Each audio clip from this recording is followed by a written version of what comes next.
स्वागत है अपनी क्लास में। प्लांट मॉर्फोलॉजी एंड एनाटॉमी में हमारा कंटिन्यू जो टॉपिक चल रहा है वो है root modifications.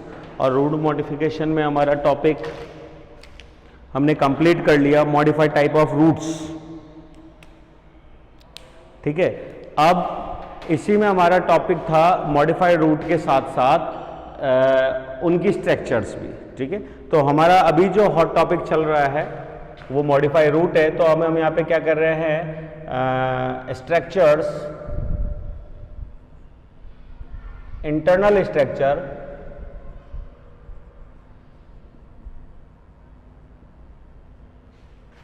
Internal structure of storage या मॉडिफाई।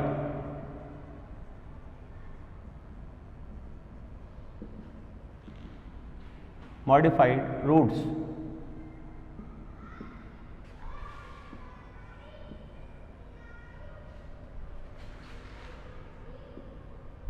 ठीक है, तो ये हमारा टॉपिक है। अब इसमें हम कुछ एग्जांपल से ले लेते हैं स्टोरेज से, क्योंकि अगर हम बात करें तो सेकेंडरी डिवीजन कहाँ मिलेगा, डाइकॉट्स के अंदर ही मिलेगा, मोनोकॉट्स के अंदर तो रेयरली है, नहीं मिल रहा।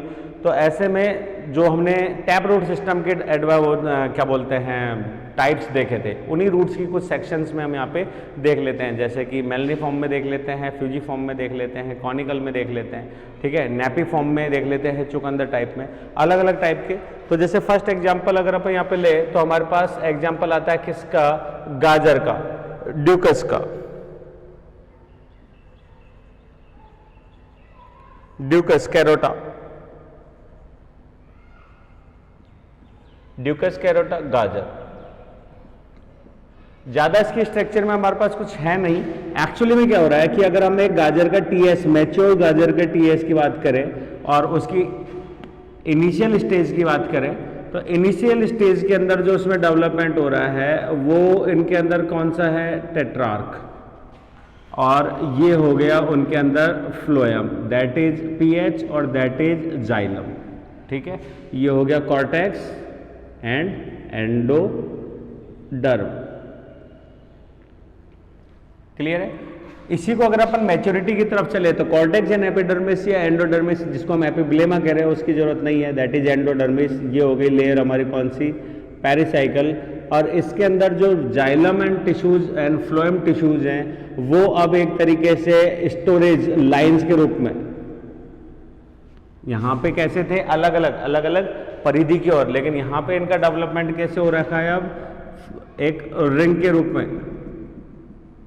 पहले कुछ बिखरे हुए, लेकिन बाद में कैसे हो जाता है, एक रिंग के रूप में। और ये कंप्लीट जो टिश्यूज हैं दैट दीज आर जाइलम्स, और ये हो गया कौन सा, स्टोरेज, और ये भी हो गया कौन सा, स्टोरेज।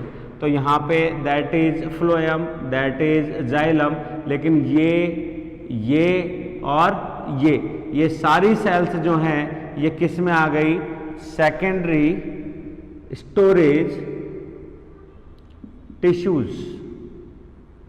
इस बात को समझना मैं क्या कहना चाह रहा हूं कि यहां पे जो सेकेंडरी डिवीजन हो रहा है, अगर अपन स्टेम्स की बात करें या नॉर्मल सेकेंडरी डिवीजन की बात करें, तो हम सेकेंडरी डिवीजन में क्या कह रहे हैं कि कैम्बियम का डेवलपमेंट हो रहा है। कि रूट्स में क्या चेंजेज है, रूट्स में चेंजेज ये है कि ये कोलेटरल नहीं होते, समपार्श्विक।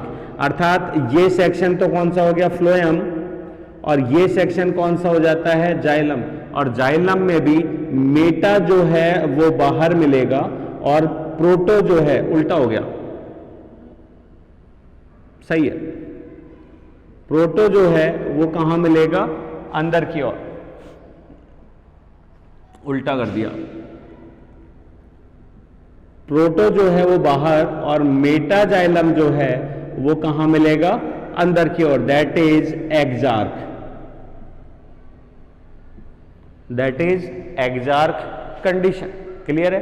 तो यहां ये सारी चीज, इसका मतलब ये फ्लोएम ये अल्टरनेट पोजीशन में है, ये फ्लोएम ये जाइलम, ये फ्लोएम और ये जाइलम। ठीक है, तो जाइलम जो है वो फ्लोएम्स के साथ नहीं है, तो हम यहां नहीं कह सकते कॉन्जॉइंट, दीज आर इंडिपेंडेंट, स्वतंत्र, अलग अलग है, अलग अलग परिधि के अंदर प्रेजेंट होते हैं। तो ये इनके बीच की जो सेल्स है ये यहां पे किसका डेवलपमेंट करती है, प्रोकैम्बियम का, दीज आर मेस्मेटिक जोन, और यही जोन सेकेंडरी टिश्यूज बनाता है। लेकिन यहाँ पे ये सेल जो है वो सेकेंडरी टिश्यूज बनाने के साथ साथ क्या कर रही है, ये secondary xylem tissues and secondary phloem tissues के अतिरिक्त सेकेंडरी पेरेन्काइमा मतलब जाइलम पेरेन्काइमा को बहुत ज्यादा मात्रा में बना रही है, जिसकी वजह से सेंट्रल पिथ पोर्शन जो है वो किस में कन्वर्ट हो चुका है, स्टोरेज में। इसके बाहर की जो सेल्स हैं वो किस में कन्वर्ट हो चुकी हैं, स्टोरेज में, और उसी के साथ फ्लोएम की सेल्स भी किस में कन्वर्ट हो चुके हैं, स्टोरेज में। तो नॉर्मली फ्लोएम का काम यही है, स्टोरेज का और डिस्ट्रीब्यूशन का, तो यहाँ पे ये ज़्यादा से ज़्यादा मात्रा में क्या कर लेता है, स्टोरेज कर लेता है। इसीलिए कैरेट जो है वो टैप रूट सिस्टम में कौन सी आ जाती है, कॉनिकल, और कॉनिकल के अंदर आकार बड़ा करके ये स्टोरेज के रूप में क्या हो जाती हैं, विकसित हो जाती है। सेम यही प्रोसेस हम आगे बढ़े तो वो आ जाता है सेकंड एग्जांपल हम ले लेते हैं किसका, मूली रेफेनस सटाइवस।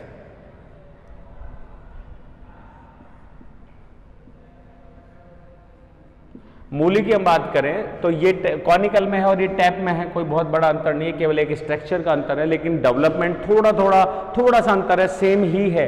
इसके अंदर जाइलम एंड फ्लोएम में पेरेन्काइमा बढ़ता है, अधिक बढ़ता है। और यहां अगर अपन बात करें तो सेकेंडरी जाइलम में फ्लो पेरेन्काइमा बड़ा लिख देता हूं, सेकेंडरी जाइलम में पेरेन्काइमा अत्यधिक। चीज वही है, कोई बहुत बड़ा अंतर नहीं है, लेकिन इसकी जाइलम में पेरेन्काइमा की मात्रा क्या हो रही है, बहुत ज्यादा बढ़ रही है। जबकि हम डाइकॉट्स के अंदर जाइलम के अंदर पेरेन्काइमा को कम और फ्लोएम में पेरेन्काइमा को ज्यादा बढ़ाते हैं। लेकिन रूट्स में थोड़ा सा चेंज है, रूट्स में सदैव जाइलम टिश्यूज की मात्रा बहुत ज्यादा होती है फ्लोएम की तुलना में। ठीक है, स्टेम्स की हम बात करें तो थोड़ा इक्विवेलेंट सेम सी संरचना है और आकार जो वृद्धि होती है वो फ्लोएम से ज्यादा होती है, क्योंकि जाइलम तो जो है वो हमेशा एक्सियल सिस्टम को बनाता है। रूट्स के अंदर जो है वो फ्लोएम की तुलना में किसका ज्यादा स्थानांतरित होता है, जाइलम का, क्योंकि उनको एब्जॉर्प्शन और अडेशन और मजबूती सारी चीज देनी होती है। जबकि स्टेम्स में स्टोरेज ज्यादा जरूरी है, क्योंकि उसके साथ अपेंडेज ज्यादा है, लीव्स ज्यादा है, फ्लावर्स, तो उनको सबको क्या करना पड़ता है, डिस्ट्रीब्यूशन, तो फ्लोएम की मात्रा वहां पे ज्यादा होती है। तो सेम ही स्ट्रक्चर यहाँ दे सकते हैं, लेकिन एक अंतर यह आ जाएगा कि जो रेफेनेस है सटाइवस ये डाइआर्क है। डाइआर्क का मतलब इसमें दैट इज जाइलम और ये हो गया phloem part, that is xylem, ये हो गया फ्लोएम। केवल दो ही वेस्कुलर टिश्यू जिसके अंदर जो है वो देखने को मिलते हैं। तो प्रथम जो इनके अंदर डेवलपमेंट होता है वो इन सेल से होता है, दीज आर कैम्बियम, और बाद में फिर ये डेवलप होते होते क्या कर लेते हैं, एक अलग से वेस्कुलर टिश्यू डेवलप कर लेते हैं। मतलब इसी स्ट्रक्चर को मैं आगे बढ़ाऊं, मूली डाइआर कंडीशन, इसी स्ट्रक्चर को आगे बढ़ाऊं तो नेक्स्ट कंडीशन तक आते आते ये किस में डेवलप हो जाते हैं, ये हो गया जाइलम फ्लोएम। तो यहाँ पे डाइआर की जगह पे ये ज़्यादा हो जाते हैं, जैसे कि ये तो हो गया इनका इनिशियल स्टेज, और फिर ये वेस्कुलर टिश्यूज़ को ये डेवलप करते रहते हैं, सेकेंडरी वेस्कुलर टिश्यूज़। ठीक है, इसको डायग्रामेटिकली समझा देते हैं, ये मिटा देता हूं।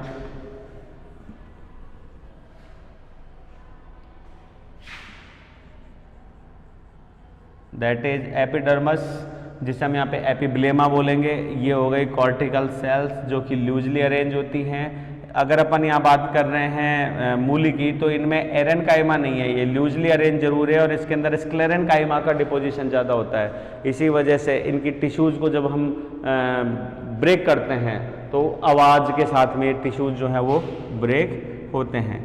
एक दूसरा, इनमें जो ज़्यादा जाइलम पेरेन्काइमा डेवलप हो रहा है उसकी वजह से यहाँ पे स्क्लेरेनकाइमा सेल्स का भी डेवलपमेंट हो जाता है, और जो एंडोडर्मल लेयर है उसके नीचे पेरिसाइकिल कैसी हो जाती है, बहुस्तरीय।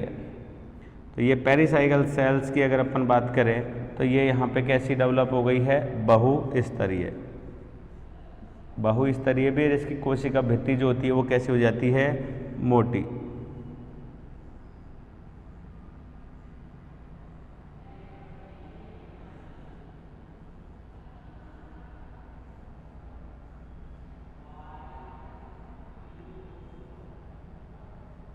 ये हो गया, ठीक है। और इसके नीचे जो वैस्कुलर टिश्यूज हैं, तो ये वैस्कुलर टिश्यूज को अगर आप देखें तो ये हो गया इसके वैस्कुलर टिश्यूज, जो चारों तरफ फ्लोएम को बना रहे थे।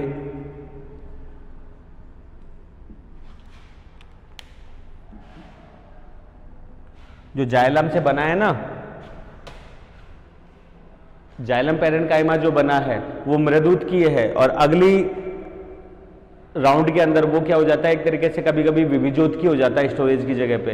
तो वो अपने अंदर जो है वो जाइलम और बाहर की तरफ क्या बना लेता है, फ्लोएम। यही कारण है कि इसके अंदर मेन वैस्कुलर बंडल्स के अलावा भी वैस्कुलर बंडल्स क्या हो जाते हैं, डेवलप हो जाते हैं। ये डेवलप हो गए।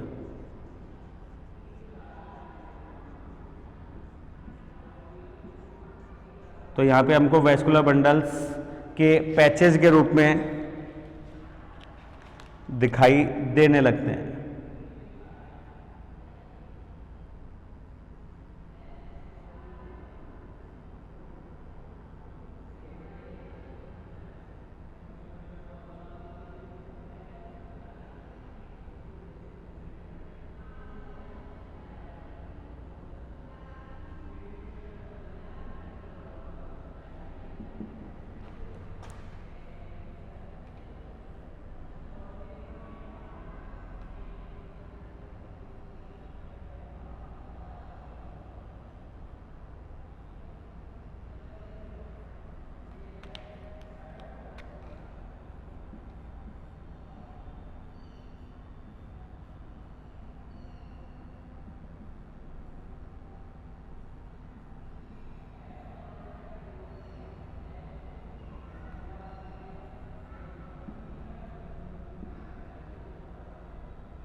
ठीक है, तो these are secondary vascular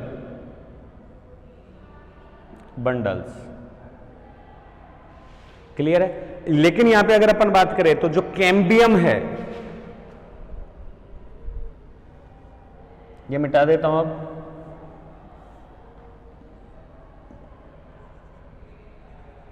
cambium discontinuous, vascular tissues को कैम्बियम जो है वो डिसकंटिन्यूअस फॉर्म में क्या करती है, घेरे रहती है। कंटिन्यूअस का मतलब लगातार सतत रूप से, और डिसकंटिन्यूअस का मतलब टूटी फूटी, मतलब कभी कभी ये विभाजित होकर नए वैस्कुलर बंडल्स या नए पैरेन्काइमा को डेवलप कर देती है, और कभी कभी नहीं भी करती है। तो अलग अलग टाइप के वैस्कुलर बंडल जो है वो पूरी सतह में बिखर जाते हैं। सेम यही स्थिति जो है वो हमको देखने को मिलती है किसमें, आइपोमिया में भी, शकरकंद में भी। आइपोमिया, तो आइपोमिया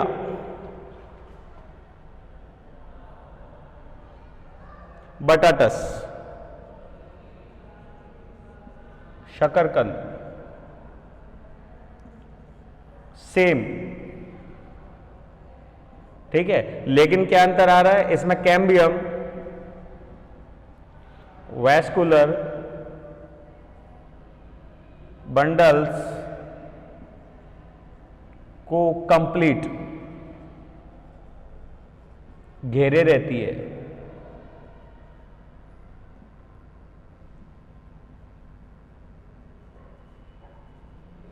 वेस्कुलर बंडल्स को कंप्लीटली क्या रहती है, घेरे रखती है। क्लियर है। तो जो ही ये वापस विभाजन करती है तो बाहर की तरफ कम फ्लोएम और अंदर की तरफ ज्यादा जाइलम को क्या कर देती है, डिवाइड कर देती है। और जाइलम के अंदर भी कौन से, एक तरीके से शकरकंद की अपन बात करें तो शकरकंद के अंदर जाइलम के अंदर ट्रैकिन एंड रेशर जो है स्क्लेरेन्काइमा, उसी को ये ज्यादा क्या कर देती है, डेवलप करती है। तो इसको एक सिंपल वे में हम कहें तो हमने क्या कहा अभी, मूली में और गाजर के अंदर, गाजर के अंदर जो है जाइलम टिश्यूज को डेवलप कर रही है, पेरेन्काइमा को कर रही है और फ्लोएम पेरेन्काइमा को कर रही है।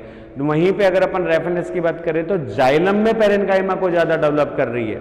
मतलब समझना, यहाँ पे गाजर में जाइलम पेरेन्काइमा कम है और फ्लोएम पेरेन्काइमा ज्यादा है। मूली के अंदर फ्लोएम पेरेन्काइमा की तुलना में जाइलम पेरेन्काइमा को ज्यादा डेवलप किया जा रहा है। वहीं अगर अपन आइपोमिया की बात करें तो आइपोमिया के अंदर भी जाइलम ही ज्यादा हो रहा है, लेकिन जाइलम पेरेन्काइमा के साथ साथ जाइलम के सेकेंडरी टिश्यूज भी ज्यादा डेवलप हो रहे हैं, मतलब ट्रैकेट्स एंड वेसल्स। तो इसमें अगर अपन गाजर को खाते हैं तो बाहर के सॉफ्ट टिश्यूज मतलब फ्लोएम को ही हम आसानी से खा पाते हैं। मेन कठोर जड़ अगर अपन बात करें अगर परिपक्व में, तो बीच का जो जड़ सिस्टम है, मतलब वो एक्चुअली में जड़ हम बोल देते हैं, जड़ तो कंप्लीट ही है, लेकिन बीच का जो येलो पार्ट निकल रहा है मैसी, दैट आर जाइलम।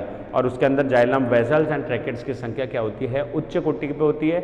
इस वजह से उसको चबाना या खाना आसान नहीं होता। फ्लोएम पार्ट जो है वो बार बार का होता है और उसके अंदर भी फिर पेरेन्काइमा सेल्स और इस लेयर्स की वजह से वो आसानी से क्या हो जाती है, रिमूवेबल हो जाती है। वहीं मूली की हम बात करें तो हमको बीच में स्कैलरेट्स की मात्रा कम मिलती है, या अगर हम बात करें तो जाइलम ट्रैकेट एंड वेसल्स की मात्रा कम मिलती है और जाइलम वेसल ये पेरेन्काइमा की मात्रा ज़्यादा मिलती है। इसलिए मूली को पूरी तरीके से चबा के खाया जा सकता है, हमें उसमें बीच में कठोर वेसल एंड ट्रैकेट्स की ज़्यादा संरचना दिखाई नहीं देती।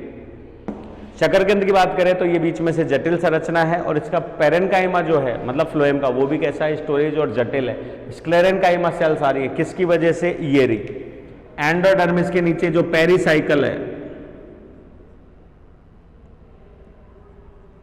वो कैसे होती है, बहुपर्ती है स्क्लेरेन्काइमा। और इसी स्क्लेरेन्काइमा की वजह से शकरकंद की हम बात करें तो उसे आसानी से तोड़ा या खाया नहीं जा सकता। ठीक है। बाकी उसके अंदर जो है कार्बोहाइड्रेट का स्टोरेज जो है वो काफ़ी मात्रा में मिलता है। तो बाकी उसके वेस्कुलर बंडल्स भी सेम ही डेवलपमेंट में, लेकिन उसकी कैम्बियम उसको पूर्ण रूप से घेरे रहती है और उस कैम्बियम की वजह से उसमें सेकेंडरी बंडल जो है वो एक रिंग के रूप में डेवलप होते रहते हैं। जबकि मूली की हम बात करें तो वही जो सेकेंडरी डेवलप हो रहे थे बंडल्स वो बिखरे हुए रहते हैं, कुछ पूर्ण और कुछ अपूर्ण के रूप में। जबकि अगर अपन आइपोमिया की बात करें तो उसके अंदर कंप्लीट पूर्ण के रूप में जो है वेस्कुलर बंडल्स डेवलप होते हैं। ठीक है, ये हो गया। अब नेक्स्ट एक एग्जांपल और ले लेते हैं, इसमें चुकंदर, beetroot, Beta vulgaris,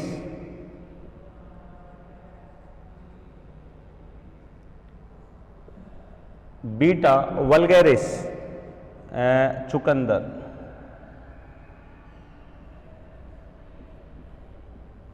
beet root.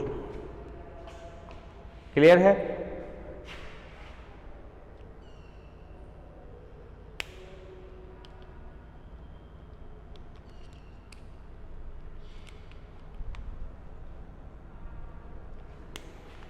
चुकंदर की हम बात करें तो इसकी भी संरचना मूली के समान कैसी है, डाइआर की है।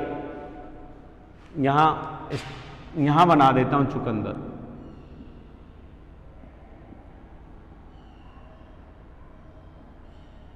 अनाटमी। नॉर्मल अगर अपन चुकंदर की बात करें तो ये हो गई एंडोडर्म, ठीक है, और ये हो गया इसका जाइलम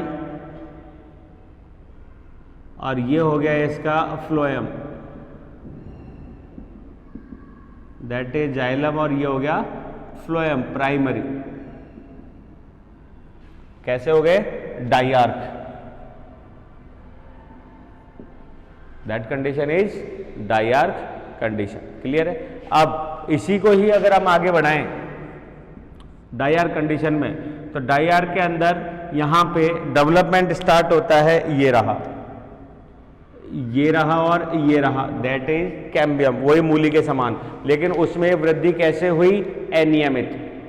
जबकि यहां कैसी हो रही है, नियमित, एक एन्युलर, बिल्कुल परफेक्ट राउंड्स में। जैसे कि ड्रेसिना की अगर हम बात करें, युक्का की हम बात करें, तो उनमें जिस तरीके से होता है उस तरीके से यहाँ पे डेवलपमेंट दिखाई दे रहा है। तो ये हो गया सेकंड स्ट्रक्चर, और सेकंड स्ट्रक्चर में क्या हो रहा है, डेवलपमेंट।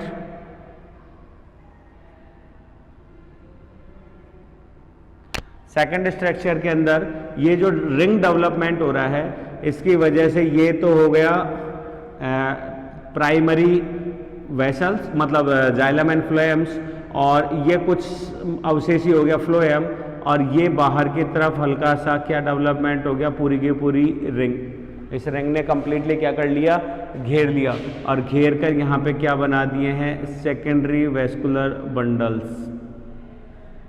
ठीक है,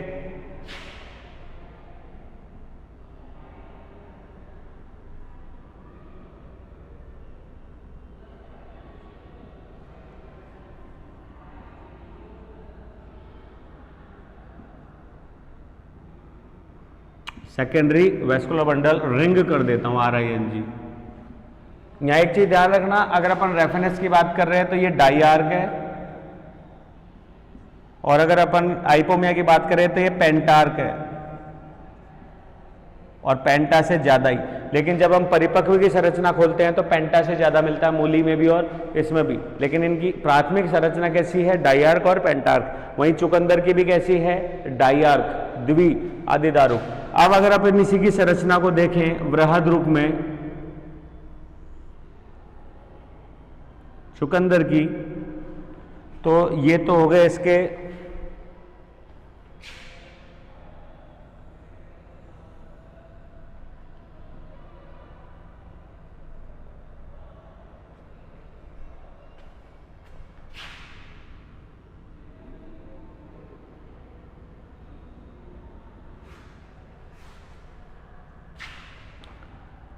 ये तो उसके हो गए प्राथमिक, ये इसका कुछ अवशेषी फ्लोएम पार्ट, बाकी अवशेषी बाहर चले गया। और ये हो गई इसकी फर्स्ट रिंग। तो प्रथम रिंग किसकी वजह से बनी, जाइलम और फ्लोएम के मध्य बनी हुई कैम्बियम की वजह से। ठीक है, जिसकी वजह से यहाँ पे क्या बन रहे हैं, वेस्कुलर टिश्यूज बन रहे हैं। और ये vascular tissues same vascular tissues के समान बाहर की ओर जाइलम, वो सॉरी फ्लोएम, और अंदर की ओर क्या कोड कर रहे हैं, जाइलम।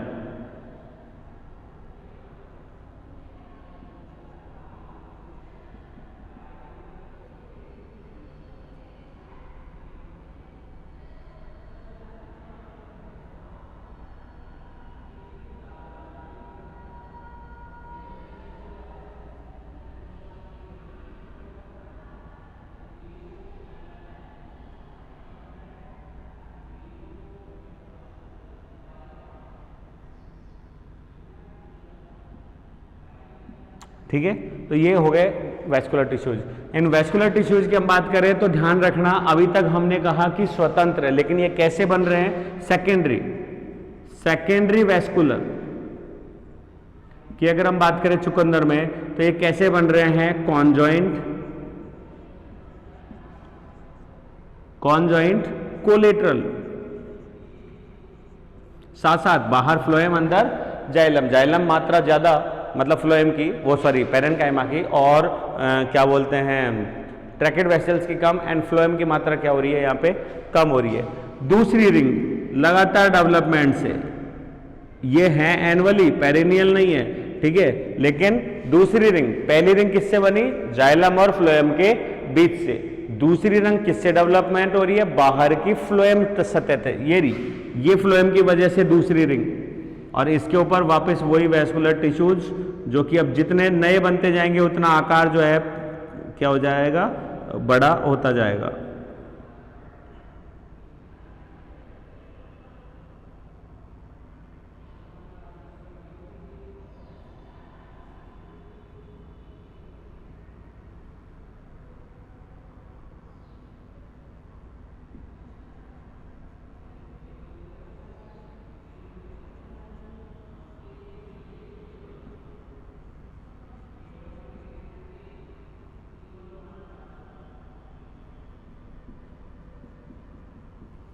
ठीक है, ये दूसरी रिंग। तीसरी रिंग की हम बात करें तो तीसरी रिंग किससे बन रही है? अब बाहर की तरफ पेरिसाइकिल के पास जो मतलब पेरिसाइकिल रिंग या फ्लोएम की जो आउटर लेयर है, वही जो नई कोशिकाएं बनी है पेरेनकाइमेटस, वही कोशिकाएं जो है वो क्या बनाती हैं? तीसरी रिंग। तो इस तरीके से तीसरी, और इसके बाद की जो रिंग है वो भी किसी के द्वारा, इसी के द्वारा ही लगातार क्या होती रहती हैं? कोड होती रहती हैं। और लगातार वैस्कुलर टिश्यूज का क्या होता रहता है? डेवलपमेंट। यही कारण है कि ये बीच में से क्या होती रहती है? एनलार्ज, और कैसी हो जाती है? घटके आकार की, कुंभ रूपी, दैट इज नेपी फॉर्म।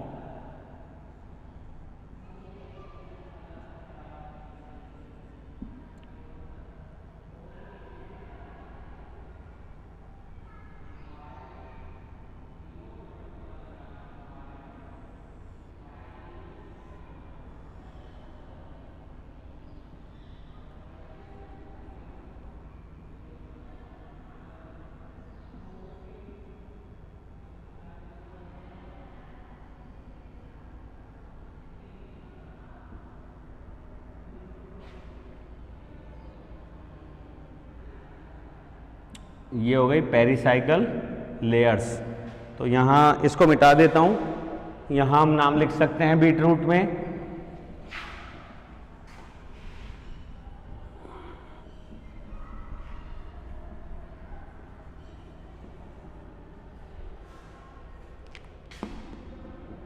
ये एक तरीके से टर्सरी,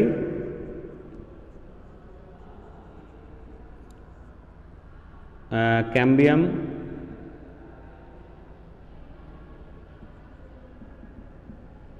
रिंग, ठीक है। और किसके द्वारा होती है ये? By pericycle. ये कौन सी हो गई? Secondary cambium ring. किसके द्वारा हुई है? By outer phloem.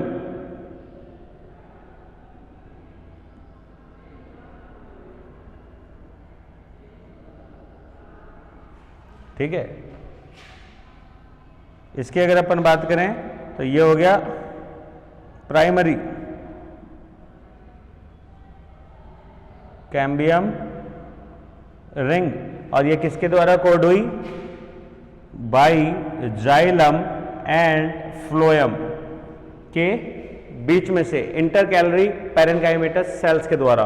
और इसके बाद की जो होंगी वो भी किसके द्वारा? पेरेनकाइमेटस।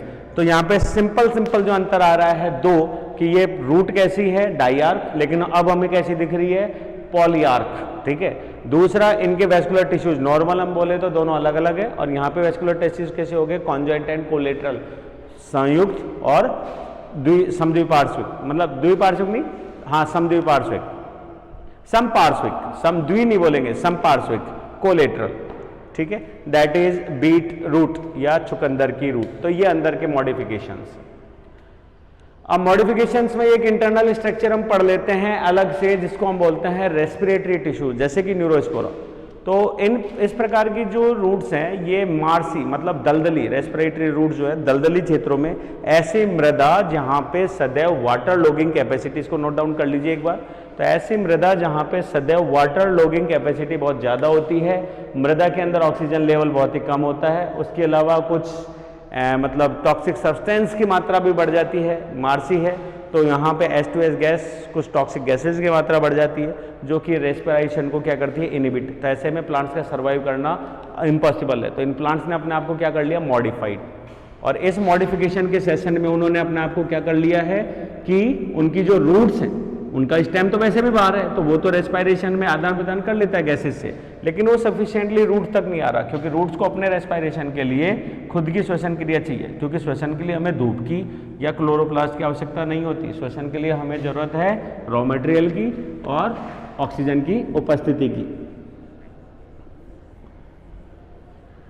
तो ऐसे में क्योंकि एनर्जी रूट्स को भी चाहिए, एब्जॉर्प्शन के लिए भी चाहिए, एडिशन के लिए भी चाहिए, सेल डिवीजन के लिए भी चाहिए। हर मेटाबॉलिक रिएक्शन के लिए रूट को भी एनर्जी की आवश्यकता होती है। काफ़ी कुछ मात्रा तो स्टेम से उसकी प्रोवाइड हो जाती है, ठीक है। रॉ मटेरियल जो है वो ग्लूकोज स्टेम के फ्लोएम द्वारा पहुंच जाता है, लेकिन रेस्पिरेशन के लिए ऑक्सीजन तो वो खुद अपने श्वसन द्वारा यूज में लेती है, और मृदा के पार्टिकल्स के बीच के वाटर मॉलिक्यूल्स को तोड़कर भी वो रेस्पिरेशन कर लेती है, प्लस मृदा में भी ऑक्सीजन की लेवल होती है। मार्सी के अंदर नहीं हो पा रहा, तो ऐसे में ये रूट्स क्या करती हैं, विशिष्ट अडेप्टेशन, और अडेप्टेशन के रूप में क्या होती हैं, ये एक जटिल ठोस, जैसे कि प्लांट काफ़ी दूर है और प्लांट से ये मैर्सी जो सॉइल है, ठीक है, उसके अंदर क्या हो रही हैं, एक विशिष्ट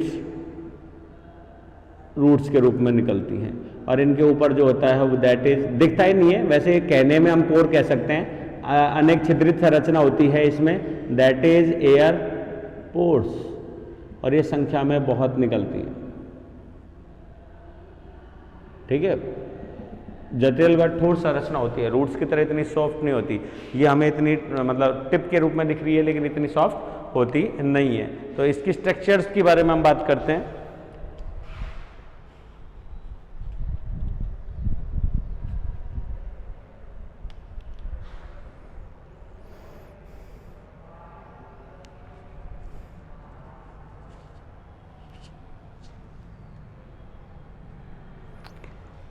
आंतरिक संरचना सामान्यतः स्टेम की तरह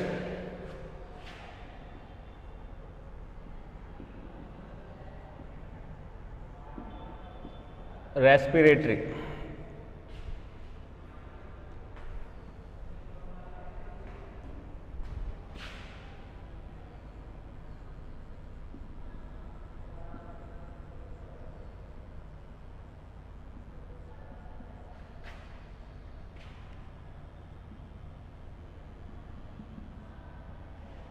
न्यूरोस्पोरा। न्यूरोस्पोरा की हम बात करें तो ये मार्सी जो सॉइल्स होती हैं उनके अंदर इनके हमको एग्जाम्पल्स मिल जाते हैं, जैसे कि हम राइजोफोरा,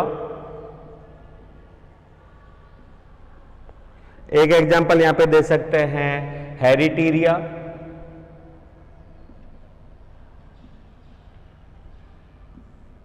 ठीक है, ये हम कुछ एग्जाम्पल्स यहां पे दे सकते हैं, शियोप्स आदि। तो आंतरिक संरचना की हम बात करें तो आंतरिक संरचना इंटरनल,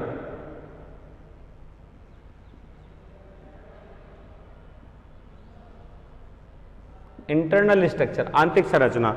आंतरिक संरचना में वही स्टेम के समान इसे निम्न भागों में हम बांटते हैं। तो सबसे पहला भाग जो आ जाता है दैट इज कॉर्क, ठीक है। दूसरा भाग की बात करें तो इसके अंदर आएगा कॉर्टेक्स।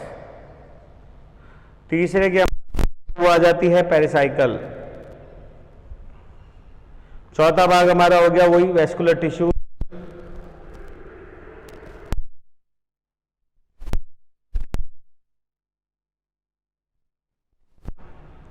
ठीक है।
अंदर की तरफ हो गई एपिग्लेमा,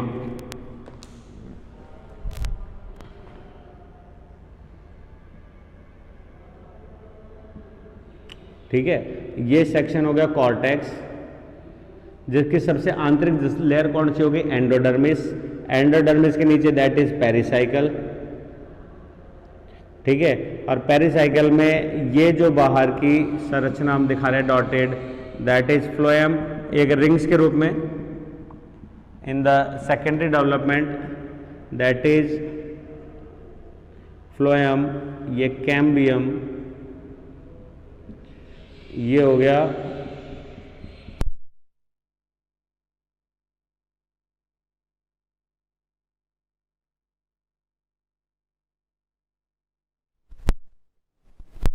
जो है वो हो गया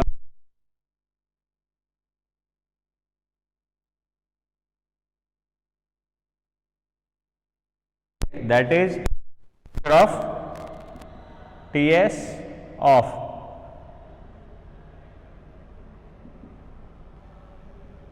ठीक है। किसका हो गया, एक न्यूरोस्पोरा रूट, जिसमें हम एग्जांपल दे सकते हैं राइजो।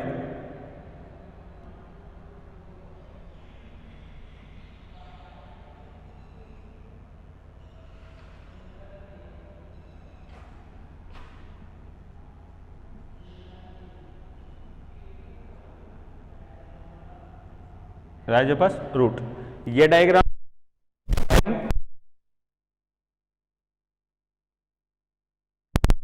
बनाने में कौन सा,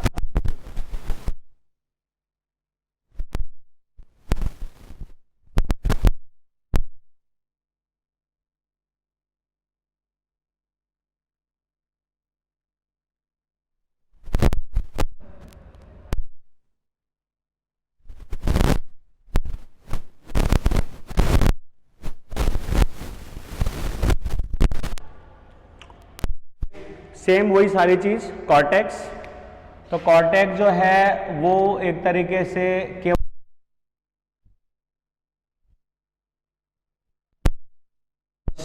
विशिष्ट पदार्थ होगा, जिसकी वजह से ये आर्द्रता ग्राही भी हो जाती हैं।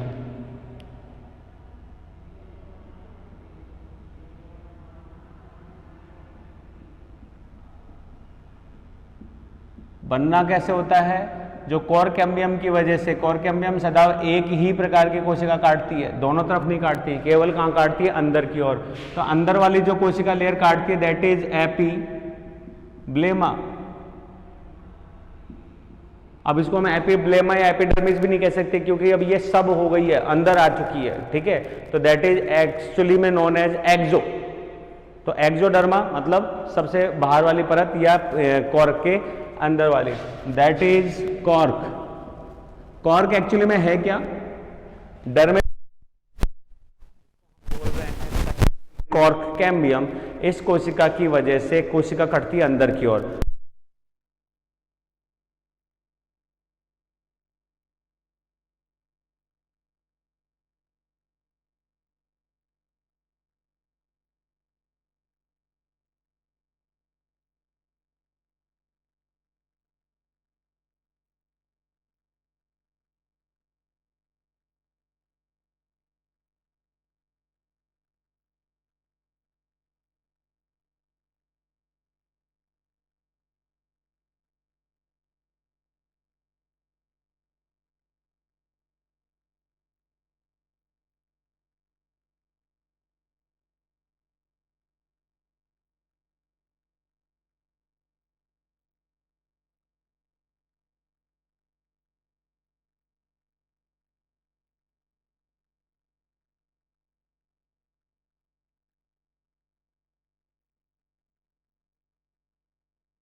देते हैं इस जगह पे,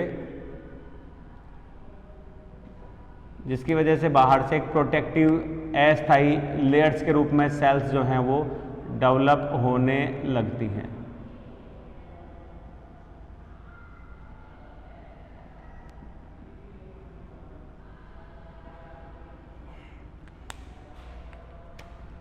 ये ब्लू कैन से इंडिकेट कर देते हैं ताकि these are lenti cells।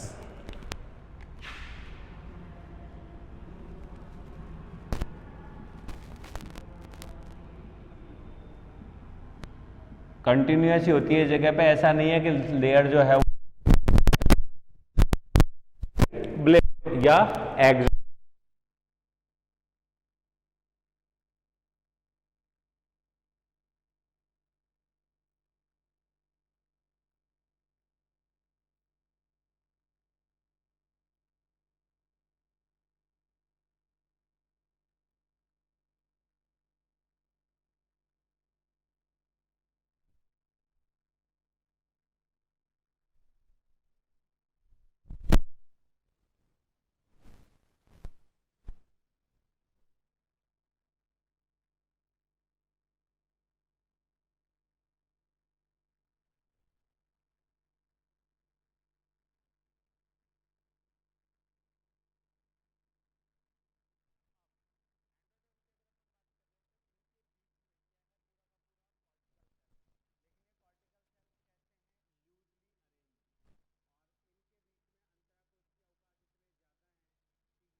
ऊपर मतलब हल्की होकर के आ जाती हैं ऊपर की ओर, नेगेटिव जियोट्रॉपिक जो है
भाई सर को इशारा कर देना, मैं